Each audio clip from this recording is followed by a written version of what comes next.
So is there likely to be an end to the ordeal of Mazi Nnamdi Kanu anytime soon? Or is he now likely to wither away in perpetual detention as his supporters fear?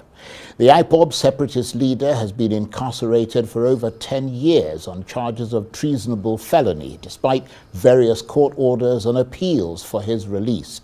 Till date, he stands unconvicted, and for many champions of justice, his continued detention is both a travesty and a violation of his fundamental human rights. They say this exposes the widening gap between Nigeria's constitutional provisions of a right to a fair trial within a reasonable time and the daily realities of the citizens of this besmirched country, in a world in which the enduring principle and the cornerstone of the law is that every individual is presumed innocent until proven guilty. Well, today, a new call for action has been made by the human rights activist Omoyele Sowore, challenging Nigerians across ethnic lines to join him in a peaceful march to the Aso Rock presidential villa to demand Mr. Kanu's release, even as his health is reported to be fast deteriorating in custody. Well, for more on this, I'm joined now in the studio by the irrepressible human rights activist and former presidential candidate Omoyele Sowore. Thank you very much indeed for coming in. Thank you for having me. What has motivated you to take the step of calling on people to take to the streets to draw attention to the need to release Mr. Kanu? It's a number of things, and one is that we're friends, and we've been friends for a long time. In fact, I was one of the few people through Sahara TV that interviewed Nnamdi Kanu when he was relatively unknown, before he was arrested the first time. And I met him in 2019 in New York, had a conversation about the struggle for his people, and we struck a friendship then. And I was here in Nigeria, myself, held up by the Nigerian government when he was extraordinarily rendition from Kenya. In fact, I was one of the few people who ran to court by the time he had been taken to the DSS detention, where he had been deposited before, after he was kidnapped from Kenya. So, but the most important thing is that I understand the nature of justice, fair hearing, his constitutional right. And it is in his own case that you can say that he's presumed guilty and he's trying to prove his innocence, which is very sad. If you look at how long it has taken for all these court processes to take place, you know that Kanu's fate is not in the hands of the judiciary. If a decision was taken today by the owners of Nigeria to let him go, the judge might sit in the middle of the night and let him go. And by the way, on my way here, something happened. President Tinubu just pardoned 82 people. One of them was Herbert Macaulay, Nnamdi Azikwe, of course, Farouk, who collected bribe from Otedola, a cocaine dealer who was in prison for life, and a fraudster. So if you can pardon this array of people and several others, I'm not asking for pardon for him, but it's a time to let Nnamdi Kanu go. Is there a lot of public support for the release of Nnamdi Kanu, or is that difficult to gauge? Oh, it's unprecedented. You know, I've been fighting for his release for a long time. I used to attend all his court trials. Under Buhari, I was attacked several times. Each time I went to court, I was attacked physically by the DSS, police, thugs. But this time around, I'm surprised at the number of known traditional people, you know what I mean, who are in support of it. In fact, there was a poll put up by, you know, it's not a scientific poll, by Tunde Ednon's page, who's a major Instagram influencer. And out of 17,000 people, 92% of them support the call for his release and the protest that's been planned for 20th of October. I understand you've tried to contact many leaders in the Southeast to take more public-facing action in support of Nnamdi Kanu's release. Have you been struck by their apparent lack of personal involvement and commitment to that cause? I'm not shocked, because I think on your show I once declared that Kanu's predicament, his ordeal, is as a result of some persons in the Southeast who took a decision that his release would jeopardize their political career and future.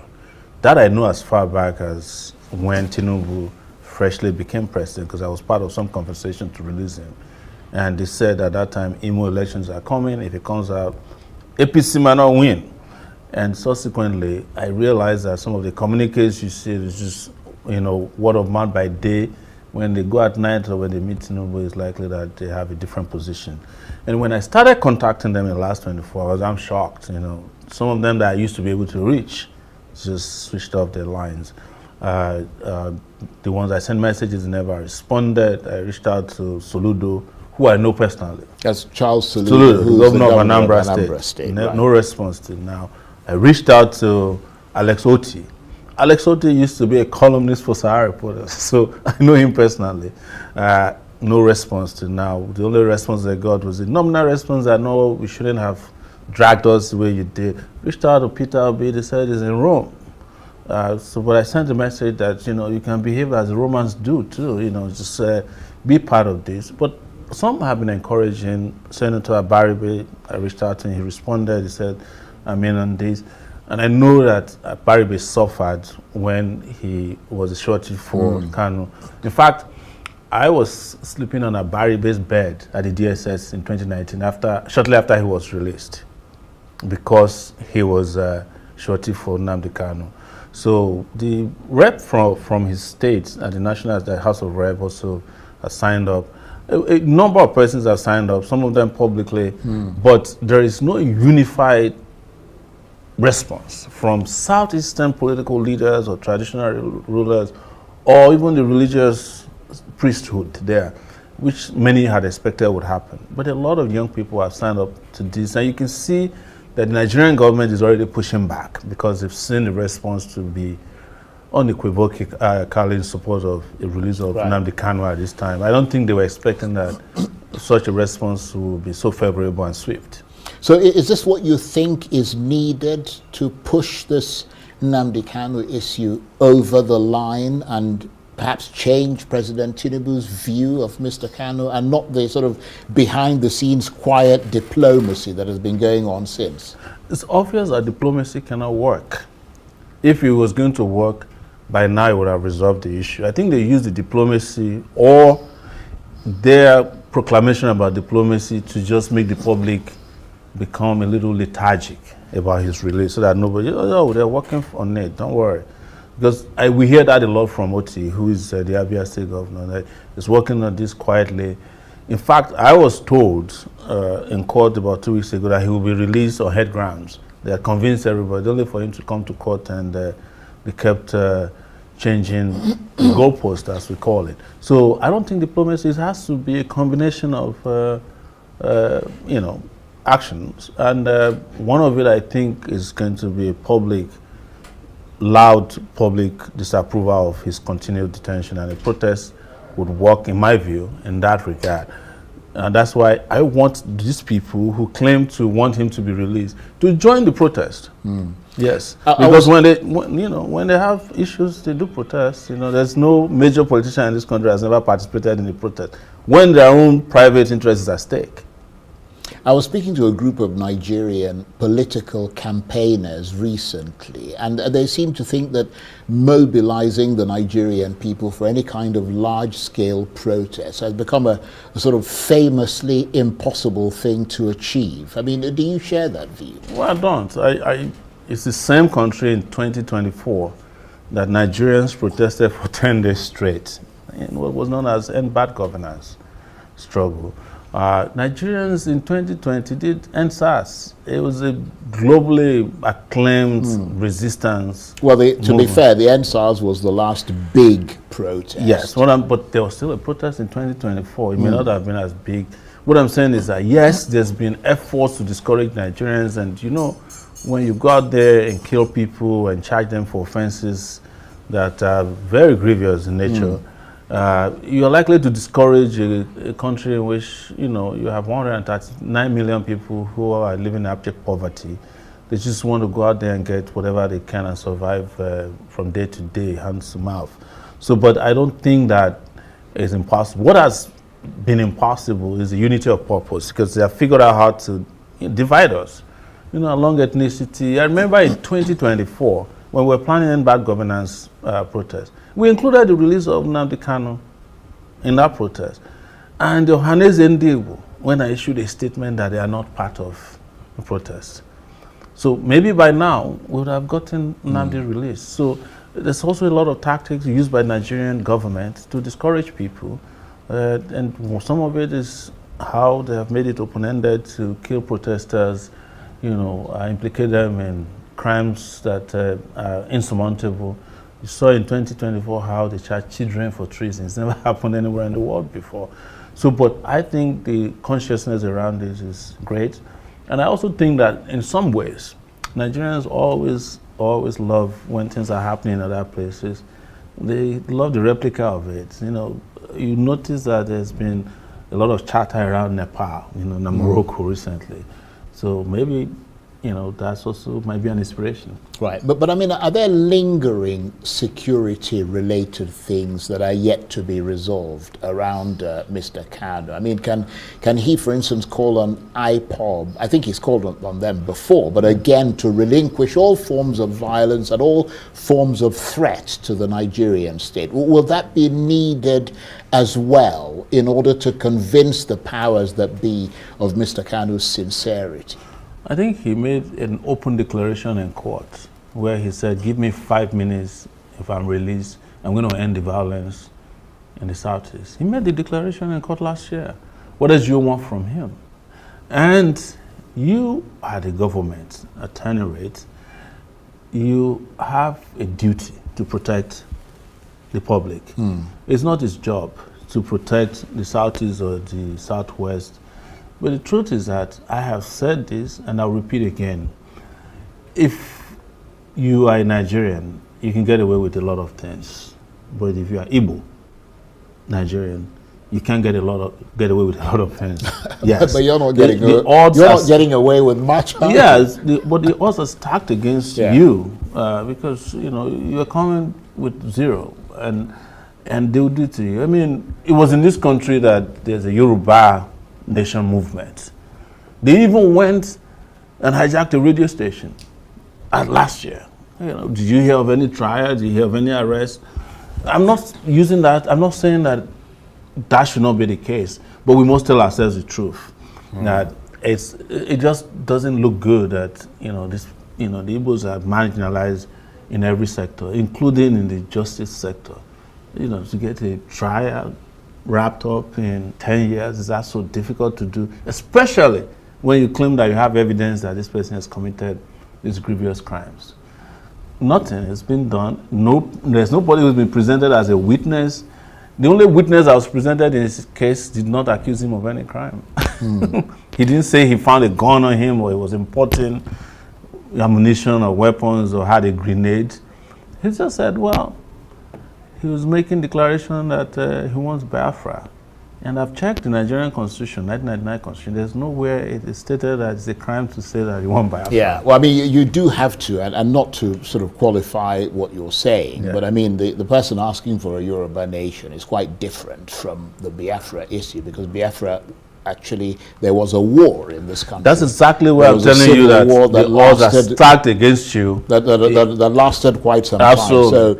So in that context, and in that very narrow context, anything that appears to inflame that concept of bringing back the memories of the war and all the things that happened and in a sense threatening this country is something that raises the hackles of people. But let me ask you this. I mean, you yourself have become a sort of master of the protests, if that can be described in polite terms. I mean, is that because you believe that over the years or over the decades, the mood of the times in this country has been politically dark and is getting darker?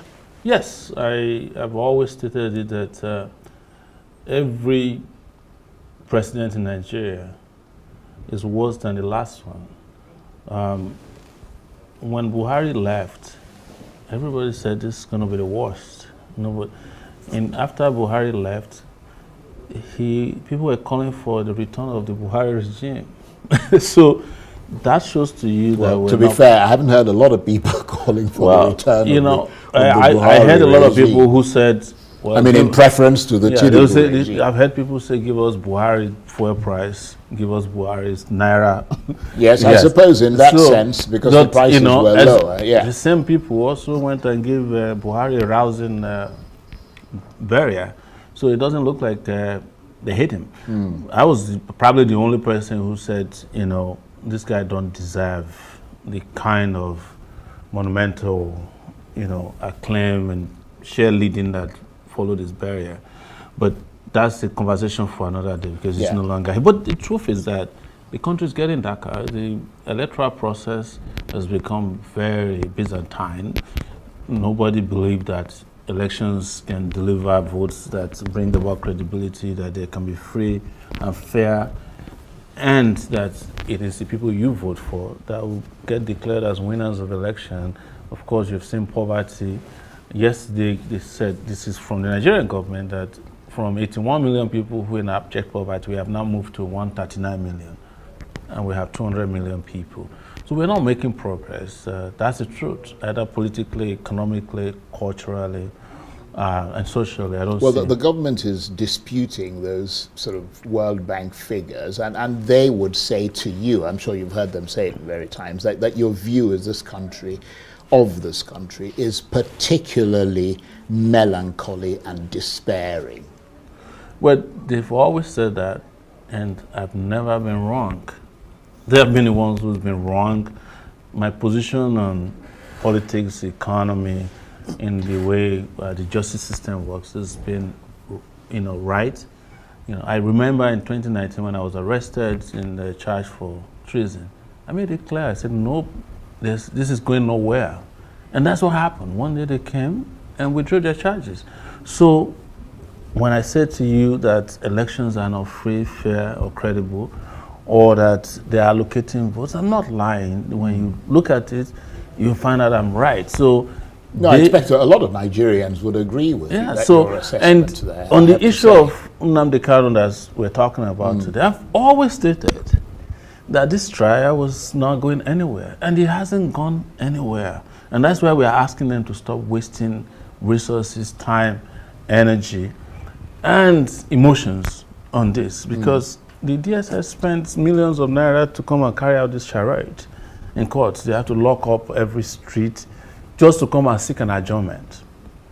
And would you say that that dark theme that you talk about, that kind of overshadows this country, has resonance for many Nigerians? I mean, you do have a huge following, but do they see this country as darkly as you do, and that sense that everything is about to explode? They see it even more than I do. That's why they are living. That's why most Nigerians, whenever they have the slightest opportunity to leave Nigeria, you don't leave a place that is that's going to explode. I mean, that's making progress. You stay and wait for it to see the progress happen. If this place was promised land, people will be coming in. But because it is not, people are leaving, you know. The only people that are left in Nigeria are people who are stuck in Nigeria. Now, probably people who are dinosaurs who can't go anywhere because they can't sense danger. But you're not stuck in Nigeria, are you? I'm likely stuck. This is my passport since January. But even if my passport was not seized, I'll be here. You know, that's a decision I took a long time ago. Even though I have a right to move freely around the world, that I'm done with being, you know, having a career in being, you know, an exile or, you know, being in another person's country. Yeah, because why did we go there in the first place? We travel 12,000 miles just to go and drink drinkable water in America, enjoy electricity, drive on good roads, get good jobs, send our children to school. That's why we all leave this place. If we have that over here, nobody will be a second-class citizen in the UK or anywhere in Europe. Those are the basic reasons why we leave this place. We go and seek hospitals that work. We go and drive on roads that don't kill people. We don't want to live in darkness. We don't want our neighbors to cut our necks off because of insecurity. We don't want our police to jail us when we haven't committed any offense. That's the reason we leave. These are the basic reasons why Nigerians are living in droves. If those conditions are in place, people who have left will return by tomorrow. Some of them will return without taking a single bag of clothing to come back. But Nigeria has denied them that opportunity, and it is because of that darkness that is hovering over Nigeria almost perpetually, day and night, that people are living. That is their own way of expressing that things are not good here anymore. Well, on that rather dark note, I want to thank you very much indeed. Omoyele Sowore is a human rights activist and former presidential candidate. Always good to see you, and thank you for coming Actually, free Nnamdi Kanu now. Thank you very much indeed. That's it for this edition of Arise Prime Time. Join us again tomorrow. From me and the entire team here in Abuja and Lagos, bye-bye, and thank you for watching.